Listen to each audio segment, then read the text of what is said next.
today we're talking about investments in gaming. And before we start, right, let's kind of have an introduction about what you do, Salone, in Lumikai, maybe, and then Tarek in Shorooq. Sure. Well, thank you so much, Nick, and thank you to Jasper and the Gaming Matters team for having us here. I'm Salone Sehgal. I'm the founding general partner of Lumikai Fund. We are actually India's first interactive media and gaming fund, but I've been in the business now over 18 years. So prior to Lumikai, I used to be with a fund called London Venture Partners, which actually is based out of Europe, and it was a fund which pioneered investing in interactive entertainment as an asset class. So the fund had a track record of backing over 50-odd companies, which generated over $20 billion in shareholder value. So really saw the journey of what best-in-class looks like across Europe and North America. And prior to that, I was a games entrepreneur myself. I actually built a gaming company. And before that was in investment banking and private equity. Was at Morgan Stanley and Barclays, also covering gaming and new media. Did over $10 billion in M&A deals. So really been able to see the ecosystem from seed to scale to exit from all sides of the table.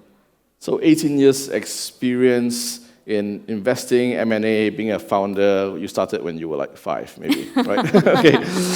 Good genetics. Tarek, Shorooq Partners. Asian way. So we know at least everybody who left the hall won't get investments from us. Good boss. So that's a great filter. But hi, everyone. I'm Tarek. I'm a partner at Shorooq Partners. We're one of the leading alternative investment fund managers in the region, running venture capital, private credit, and private equity funds. Big shout out to DCT team. Muna, I'm not sure if she's there, but great asset. Faisal Kazim from Dubai Future Foundation, our LPs Dubai Future District Fund, and obviously the entire team at Branded, Jasper, and the phenomenal team behind it who's putting these events together. For us who've been in gaming in the region back in early 2021, there was no gaming scene. We were actually labeled the crazy ones who thought they could invest in gaming. But seeing how this ecosystem is evolving today is beautiful. And many of you on the stage today who were mentors, coaches, believers in who and what we could do to kind of build the gaming ecosystem in the region. So hats off, a big round of applause to all of you. Yeah. So we'll come back to the... That's a very weak... Another round of applause. Yeah, you deserve a lot more. We'll come back to all the crazy ones in the room today, but I want to first start from 20,000 feet about what's happening from the gaming landscape globally, and then we'll slowly kind of land this plane in Dubai, and we'll talk more about what's been happening and what all the crazy ones have been doing. But first of all, maybe, Salone, you have so much experience investing in the space. You've been in the Western markets, in Europe, in India, and all that. Perhaps you can start us off, what are you seeing in terms of the global industry trends? Yeah, sure. Very happy to kind of, probably give a lay of the land. I think every time I've spoken at conferences, the very first thing that I, just try and set the stage for what gaming really means, right? A lot of people come into gaming thinking just about content. Right? Oh, it's game studios, or it's just games that people are playing. But actually, the industry is as deep as it is broad. Right? You've got the content piece of it, which is essentially game studios building gaming experiences. You've got the platform pieces, which could be essentially platforms like social entertainment platforms or even gaming platforms like a Roblox. You've got the communications piece. You've got tools, tech, infrastructure. You've got the frontier side of gaming, which is AR, VR, spatial computing, and now generative AI. You've got the esports landscape, and then you've got this entire landscape around analytics, marketing, ad tech, and that industry is now a $300 billion industry, right? And it is bigger than box office, it is bigger than global music, it is bigger than TV media rights, it's bigger than sports media right? And that has largely been predicated by essentially two major phenomenons, right? The first is mobile, and technology, which has just enabled gaming to become ubiquitous. And the second is this demographic expansion. You know, I call it the swipe before type demographic. It's a demographic which is native, are digital natives. They've grown up with gamification in their life because let's face it, every great, successful consumer-facing experience is a game mechanic in disguise. Like if you look at Instagram or Snapchat or Facebook, their origins and the mechanics all originated in games. And I think that's kind of the global landscape. And what has been very interesting, especially in the last, I'd say, 3-4 years, is that each part of that landscape has seen value creation. So it's not just the gaming studios which are making money and giving exit returns and liquidity. It's also the platforms. It's also the ancillary infrastructure. It's also the esports companies, right? In the last 3 years, there is no playbook anymore for what a gaming company or what do investors like in gaming company, because all of it is being shown that it is profitable, right? We have seen a Roblox, which is a platform, go public. We've seen a game engine, which is Unity. We've seen AppLovin, which is ad tech. We've seen social casino players like Huge or Playtika. And that essentially shows you that the depth of these businesses is so large and so category defining that there is an opportunity to be played across all of this landscape. And then if you were to further subdivide it into saying, hey, which are the next new regions coming? Because if we were to, let's say, look at content alone in global markets, you know, there's a big glut. There's consumption glut, there's tons of supply, but let's say if one was to put the lens and say, where are the next billion gamers going to come from? What are those markets looking like? And those are markets like India, like MENA. And I think that kind of landscaping is really important to keep in mind, especially when you're looking at this as an asset class, which then requires a very, very specialist lens to be applied. So, I agree, and I think just to add on at what sorry? Yeah, what Salone was sharing. Yeah, Salone was saying is, you know, very much agree on that there is an entire value chain that a lot of people forget about for us to actually publish games and put them out there. But the reality is when you take a look at how much capital was allocated across the entire value chain, you'll see that majority of it was concentrated in content, building content, game studios. And then after that is tech layers, right? But you see very, very little capital that went into, you know, building platforms, cybersecurity platforms, building, you know, engagement platforms, esports, player engagement platforms and whatnot. The reality is at the end, as much as there is value to be built, right? Not every part of that value chain can make money. And I think, you know, that kind of, if you look at the slicing of it, right, out of, let's say, the 300 billion or so, 180 actually is content. The balance, 120, actually comes from the peripheral and the adjacent ecosystem. Hardware and everything else. Yeah, agreed. But it's important for everybody, and especially founders, that hear us out there, you know, especially depending on who you pitch to. So if you're pitching to a VC or pitching to an angel investor, the type of returns and risks that each profile would want to take would be very different, right? And hence why it would be very difficult to actually find VCs that would invest in, let's say, an esports team, right? But you'll see angels that would be able to do. The type of returns that are expected will be different. Yeah, you know, 300 billion as an industry, only 60% thereabouts in content, but like you said, there's been the balance are in a very expensive ecosystem that covers everything from technology platform, data, and all of that, and hardware. And I actually want to kind of like, before we really dive into the local ecosystem, Salone, what if share with us one or two deals that you worked on, right, in the past that you've kind of like been really significant for you? Yeah, you know, I think I think what's been interesting for us is at least in the local, we launched in India and launched the fund in India about in 2020, right?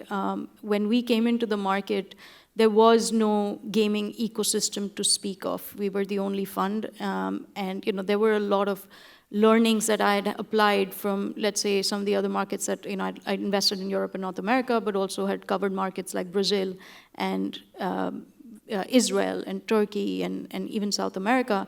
And to apply all of those lessons, I think there were some kind of parallels and some kind of inflection markers that we started to see in the India market. Now, a very early deal that we spotted in the market was where we felt that the future of, let's say, just digital experiences were all going to be interactive. And if we see trends around television viewership globally, right, it's declining, especially amongst millennials, especially among Gen Z, and in India particularly so, where your family-sized, family entertainment was no longer a TV screen, but was now becoming on your mobile phone. An average Indian consumes about 30 gigabytes of data a month. The leading beneficiary of that is gaming and video content. So we started searching for platforms who could marry the best of that. And we found a platform very early on in the fund. It was a platform called Iloilo. These guys essentially take television-style experiences, convert it into live stream formats. It's user-generated, creator-led, and they started off with gaming, where creator-led gaming experiences were being undertaken on the platform. They had 50% female audience. They went viral pretty quickly. 70% of that traffic, even till about a year and a half back, was actually organic. So they grew literally guerrilla style. And today they have 51 million users on the platform. They are India's #1 social entertainment app. And they run 90,000 live streams a day.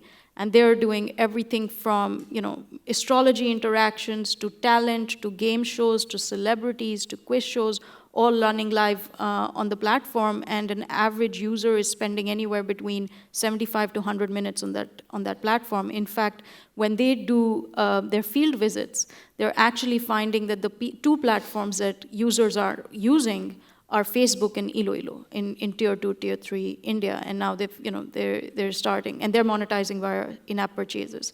So this is something that has been a very significant and very interesting kind of insight that we applied. On another element is how we see gaming and especially new age technology. We backed a company called Autoverse, and these guys are actually building they have an in-house gaming lab, which is essentially building VR, and they build on Unity, but what they've created is specialist enterprise SaaS stack for industrial safety training. So Shell, for example, is a co-investor with us in this business because heavy industries have a major pain point for industrial worker safety training because there are a lot of fatalities.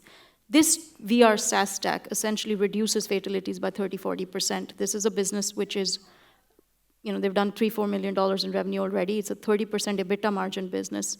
And they have now 30 plus global clients from Shell to Philips to AstraZeneca. And they've got that internal Skunkworks lab, which is gaming first, which then innovates. So they've cracked real-time multiplayer, which is then being exported to the enterprise product. And now this is becoming an enterprise product. Well, SaaS live content, congrats on two what sounds like very successful investments, but also to your point about the whole ecosystem and the expensive ecosystem, right?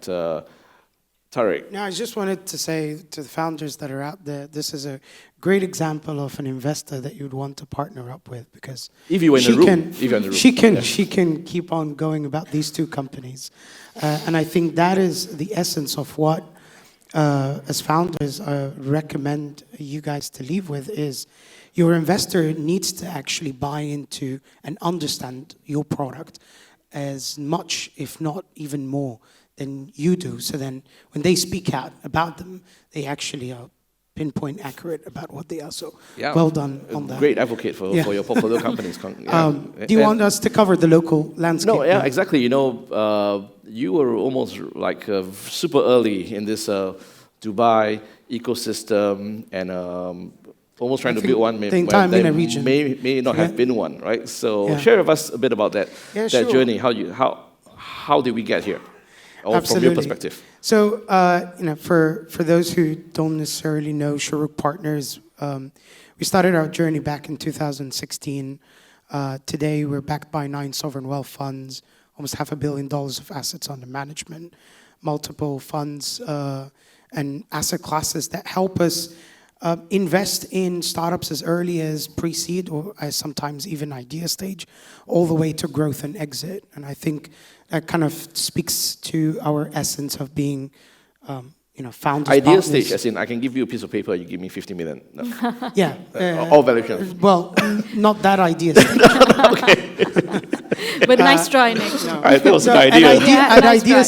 idea stage will still be VC funds that would come in and be looking at maybe an average of $1 million to $2 million ticket. And that's kind of where our average on the venture capital funds are. On private credit, we do almost $10 million ticket sizes. And on the private equity side, it's much higher. Now, gaming has never been a focus. We've been sector agnostic fund since the beginning. But it took a crazy guy to join and convince the partners we need to play in gaming entertainment scene, and that was back in early 2021. So there was no hype, there was nothing, there was still no 2030 or any visions out there, and certainly there was no savvy. It was very, very early, but we felt that, a year down the line, the landscape would be extremely different. And it made sense, at least in our minds, that gaming is not necessarily just an entertainment product, but it's a way to engage with consumers. And we see that the future of commerce and the future of social is certainly going to take part within games and not on platforms like Facebook or elsewhere, regardless if they changed it to Meta or not. But that's really where we've come from, right? But the reality is, and I think for all the VCs out there, or at least investors that are thinking to invest into this sector, you're humbled by how difficult this sector is. And you're humbled by how you need very deep expertise into this industry for you to be able to take sound investment decisions. And, hats off to all the founders out there that are actually taking risks day in, day out and building amazing businesses and content and, stories. But the reality is, an investor hat on, it is a nightmare. I wouldn't wish anybody in the stage that isn't an investor to be in our shoes. But you quickly realize that you cannot be a sector agnostic fund and play in the gaming and entertainment scene. You need to be a sector-focused fund, one that has the depth and the understanding of the landscape and has the capabilities to add value to these portfolio companies, right? So when we started in 2021, we thought, what's the best way for us to add value in the local ecosystem, which we all knew there was no deal flow. Very few companies existed that were any VC backable, especially in the Middle East. So, the best way to build an ecosystem was to put a program together and put an accelerator, right? That's what we know. That's all the, the ways that we've built fintechs before and all of that. And then with time, obviously there were thousands of startups who came and applied to your accelerator, and you absolutely. And, so we, 2 years down the line, we now we can sit and brag about the 270 companies that we incubated. All the partnerships that we strike with Epic and Google, AWS, and many of the other players locally and internationally. But what was very, very surprising is that we needed to work extremely hard to bring talent from the region to apply, right? to find them required us to go way beyond down to building game jams, speaking to universities, getting students in universities in, which by all means is not what an investment firm should be doing anyhow, right? But we bought into the long-term vision that eventually investing in the sector much early on will give us a edge, just like Lumikai had in India and Southeast Asia.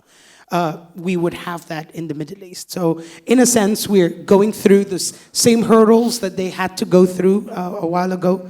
But the reality is, we've seen it with all the sectors that now is, second-hand nature, whether it's fintech, AI, who call it. The reality is you need capital to flow into ideas. Some ideas will win, some ideas won't. Those will win will create a mafia. The mafia will create more companies, and then it's just a snowball effect. But getting to that few winners, right, is what we're all working towards, and why events like these are going to be extremely important. I don't know about you, but or everyone in the hall today, I'm excited for what was announced this morning. The with big the gaming vision, visas. big plans, the visa, not the part about mafias, but great, a great day to be in gaming here in Dubai. And somebody wanted to pick your brains a little bit on what you've been seeing in other ecosystems. What do you think are maybe one or two or three things that perhaps Dubai can focus on besides capital, right, to really build this ecosystem? Yeah, I think a little bit, taking it from a little bit what Tarek said, but also, now been in the industry for a long time, and there have been certain playbooks that we've seen play out in other markets, right? And that has 3, 4, I'd say, basic things that countries got right. The first thing that, I think that we've seen is a local industry player, which starts to spurn out talent, because accelerators are great, but they're limited, right? Because you still need talent to be able to come out and create. Now, and if you look at, let's say, where gaming started to thrive, if we see historically, go back 20, 30 years, and we pick out countries. So if for example, in Finland, it was Nokia.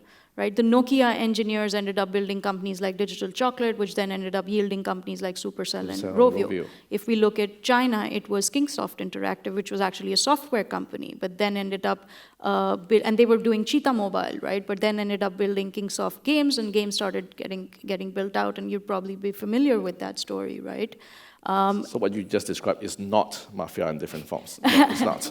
Just to be clear. It's just a discreet way of saying mafia. But it's maybe not mafias, but like it's essentially hubs of talent, right? In UK, it was Bullfrog and Gremlin Graphics, which then became Sumo Digital, and then eventually yielded companies like Lionhead and Media Molecule, right?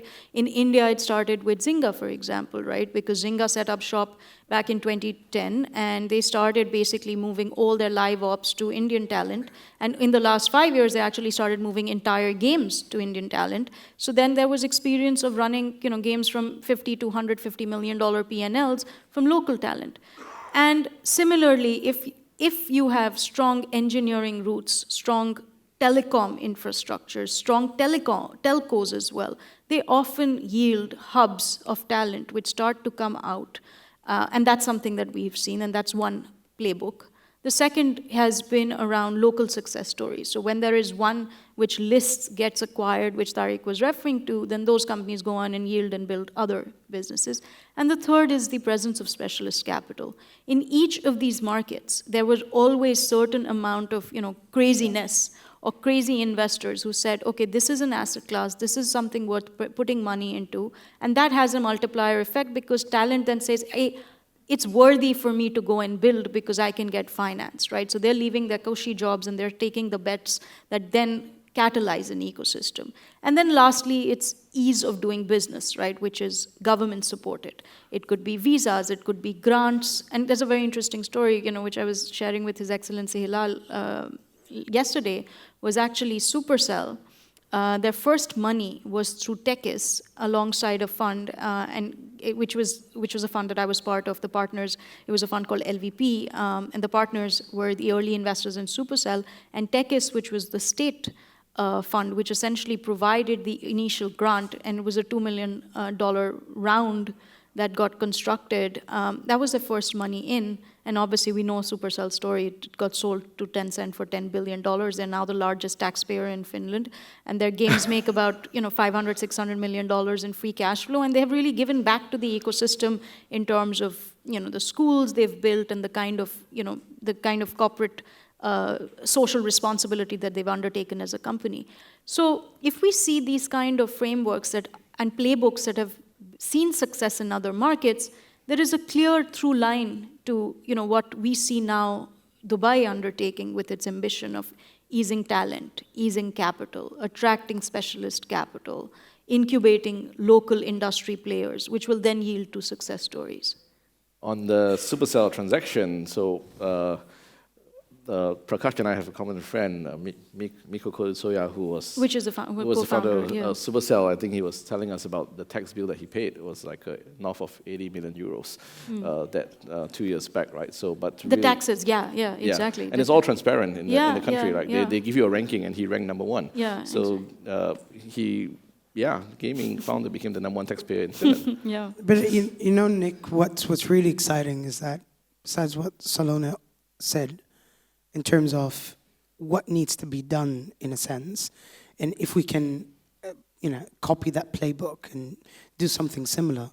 There is something, however, that is slightly different, I think, and that puts Middle East in a way better position than a lot of other ecosystems.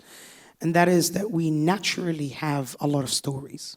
Our culture has Absolutely. a lot of stories that could actually come out as very unique lore and very unique creative and art styles that international consumer is extremely hungry for, right? And I think provided that we give that talent the right setup, right, the right regulatory structure, you invest in them quite early on and you double down on the winners, eventually you'll see that that content and stories that come from the Middle East will benefit, the wider ecosystem and becomes the soft diplomacy and the soft power that you could play on a wider scale, right? And so I think that's really, really exciting to see, and I think it's yet another reason why we should all be excited about it and why you should back more and more of companies in gaming and entertainment wide. Yeah, I, for one, am excited for all the stories that's going to come out from the region with all this emphasis and investment in games and all that. I really wanted to open up this time to the floor, but I'm also looking at the clock. I'm not sure. Is there any burning question? You can't sleep tonight. Sounds like there's one over there. Can we have the mic to this lady over here, please? Just one question, and then we really have to wrap. Yeah. And both Salone and Tarek will be around after the panel. Hi, thank you so much for the very informative panel. My name is Manal. I am part of Infinity Ventures Crypto. We are a fund based in Taiwan and Japan, crypto gaming VC. So I would like to know from Tarek and Salone, what do you think about investment in crypto gaming, especially that it is more token-based investment. I know that Shorooq Partners, you are a bit on the traditional side, you invest only in equity. Maybe I'm wrong, but I would love to know, how do you think this investment landscape moving forward with the emergence of Web3? Thank you. Happy to take that first. Sure. Shorooq Partners do run a crypto fund as well. So that's very separate to, the venture capital funds that we run. We do tokens, we do cryptocurrencies and platform plays, right? So we do a bunch of token and equity, token only, and equity only, right? Now, on the gaming side, once we say crypto games, I lose interest. And the reason being is because it really doesn't mean anything. What does crypto games mean? A game at the end is a fun, entertaining product. Now, whether you can buy using tokens, whether you can make money out of it or not, is really besides the essence of what a game is, right? And I think if you're gonna build a game for people to make money out of it, and it becomes a job, in a sense, or a way to make extra money, then it becomes less of a fun, entertaining product. And chances are you're attracting a very different player profile than what a game is, and it becomes harder to retain them because they're not in it for the fun, right? The motivation is very different. Once they get out of it, whatever they want to get out of it, they'll just leave. Unless, or in a way, you found a way to keep them in and to keep them engaged because they want to be engaged. So from a game investment thesis perspective, we do not, at this stage, invest in Web3 games. Once we stop calling them Web3 games and just call them games, I think then we would be in a better position for us to back, games that has a Web3 element to it, right? Thank you, appreciate it. Thank you, thank you. Big round of applause. Sorry. Yeah, I lost her as a friend now. But last point, however, we see the mission. We see how it's useful for the end user. That we believe in. We don't believe in the way it's executed on today, right? There must be a better way. There must be a better way to loop it in and to loop crypto in it and to get the benefit out of it. I don't believe it's the current way. I myself had an eye-opening experience of Web3 games or games with blockchain when I think it was my friends who told me that during the pandemic, I think in the Philippines, there were families that the sole breadwinner was the play-to-earn gamer in the house, and some of them, the entire households became all came on, and because they were all like they couldn't go to work and all that, and they were at home making money playing these play-to-earn games. But I do absolutely agree with you that the existing models for how the games are designed. I don't think anybody figured tokenomics yet. Yeah, and every time I read a white paper, I really feel like I'm the most stupid person in the room, and maybe that's why it needs to be done. It's just like your terms and conditions. Nobody understands it, but you've got to read it. And I think the white paper is there to mix you up. But nevertheless, we're excited about that space. We're keeping an arm's length away for now. I'm kind of in the middle. I've realized that there are strong viewpoints on crypto gaming. There are the believers, and then there are the non-believers, and then there are some, folks in the middle. And I think I'll just go back to history, right? Every time there has been a new mode of gaming which has been introduced, it's always seen pushback, right? The console gamers never thought casual gamers were real gamers, and then, casual gaming was a large, lucrative market. And in every evolution of gaming, if you look at literally the pie chart, no industry cannibalizes the other. The PC gamers, and the market has always grown. PC expanded, console gamers expanded, mobile happened, mobile gamers expanded, and now there's this layer of Web3 gamers. So I don't believe it is, there is a market, there are users who have appetite for it, so they cannot be dismissed. However, that being said, if you look historically, mobile gaming became ubiquitous, and that led to the massive expansion to this industry that we're in, primarily for 3-4 reasons. The first of it was it became affordable, it became accessible, and it was ubiquitous. You no longer needed expensive hardware to consume gaming experiences. You no longer needed to pay upfront. You no longer needed that $60, $70 to pay premium games. And it was everywhere, right? At the palm of your hand, you had a gaming experience. Cloud and the 5G. Yeah, and I think what's happened with Web3 is that it erected all those barriers up again in a world which is now democratized. So it didn't feel appropriate for the time in which it has come out. I mean, at its peak, you needed to spend $1,200 to access, let's say, Axie. I'm a keen gamer. It takes me 6 steps to get into a Web3 gaming experience. There's no way I'm doing it. And it's not convenient, right? It's not easy for me to do.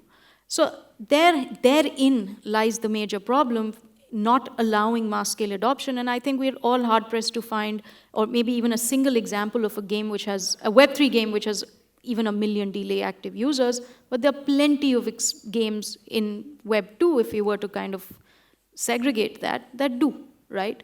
So for us, infrastructure is very important. So for example, we've backed a company which is converting fiat directly into game tokens, and they're building the entire infrastructure stack around it.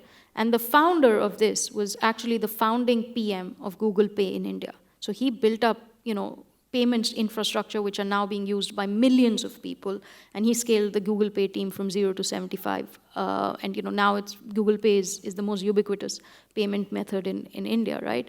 So infrastructure stacks, which can essentially solve these problems, are interesting from us. But there is a long way to go before we're talking about 50 million daily active users in Web3 games, I'd say. You know what's exciting about this Web3 move is cybersecurity. I feel with the push with Web3 games out there, the biggest asset now is no longer just the gaming company. It's also the wallets of the players. And I think eventually what will happen is that now the wallets and the players and the company are great assets to go behind. And gaming companies haven't been really good in cybersecurity. There is no track record of actually caring much about cybersecurity per se. And I think eventually we'll see more and more of importance of cybersecurity to play as we open wallets for players, as transactions happen through games. The level of security within gaming companies will need to increase, because now it's a fintech company rather than a gaming company. And I think that is where one of very, very interesting opportunities that we're closely monitoring. Again, adding to the earlier point that it's not just about, your point about cybersecurity, right? It's not just about the content, it's about the whole ecosystem, the infrastructure, the data, and all of that. We are out of time, but I want to kind of like maybe wrap off with this last question, and maybe you can keep it a bit short. Like, where is money going? Where is capital flowing? What are the next big trends in gaming or adjacent to gaming that you will be putting your next? So and maybe if somebody in the room wants to take a check from you, yes, any advice or? Absolutely. So where the money is flowing, we're certainly putting our money in areas where it's not flowing. Because if all the money is flowing into one piece, it probably means that it's no longer an outlier. It's just a commodity, which is exactly what's happening with AI. Everybody's saying AI, let's put money into AI. Guess what? AI, tools, all of these stuff. Very, very commoditized, very difficult to differentiate. And very difficult to sell to a consumer on a differentiation standpoint. So we put our money where there is very, very strong, unique proposition. If it's gaming studios, it needs to be very unique IP that they're building, something extremely new to our eyes and the eyes of a player. If it's a company that doesn't have unique IP, but a very, very strong process by which it can drive and scale products and ship products very fast, that's the type of gaming companies we would want, right? And we look at those gaming companies globally. So our thesis is global, opportunistic in the Middle East. We put money out of a $20 million gaming-focused fund, vertical, and our tickets are anywhere between 1 to 3 million. When it comes to tech, we look at multi-player infrastructure. Nowadays, games and eventually all single-player games will eventually have some sort of a social element to it. So we want to see more and more of those platforms that can enable games to become multiplayer games. Two, adaptive music. I think nobody is looking at music as a sector within games, and the process by which music is being built within games is old, is broken, and we believe that there is a better way of doing it. So anybody that is building adaptive music within games, we certainly would love to hear from them. And then finally, cybersecurity. I may or may not spy one or two entrepreneurs. Now, whether you're reaching out to us, we're investors that are learning. There is really nothing that you need to do to impress us. In fact, do not impress us. Sit with us, let's understand the business model, let's understand if there is appetite, and if we are really good investors for you. That's really important, because at the end, if we're gonna come in, we're in it for the long haul, and the last thing you want is us on the long haul with every day we're thinking, we need to get out of this. That's not the type of partner. I love it, right? Just sit and get to know each other. Yep. It goes both ways because you're going to be in it for the long haul. How about you, Salone? You get the last word. I think I don't want to add too much, given that we're almost out of time. But I think just deep insight, right? Whether it doesn't matter whether you have industry experience or not, or it is just deep insight into whatever it is that you're building, something which is unique, right? Because that's where category outliers come out of. And to get that deep insight, there just needs to be an immense amount of curiosity and hunger that we like to see in founders. And I think that ultimately is what will keep founders going for the long term, because entrepreneurship is hard. I've been a founder before, and I'm now a VC, and entrepreneurship is probably the hardest thing that I have done in my career, right? And the only way to keep that going is if you're very curious and if you're very passionate about what you're building. Lots of respect. Founding is really difficult, so respect for everyone in the room. Maybe a little bit crazy, but ladies and gentlemen, do join me in thanking Salone and Tarek for this great insightful panel. Thank you.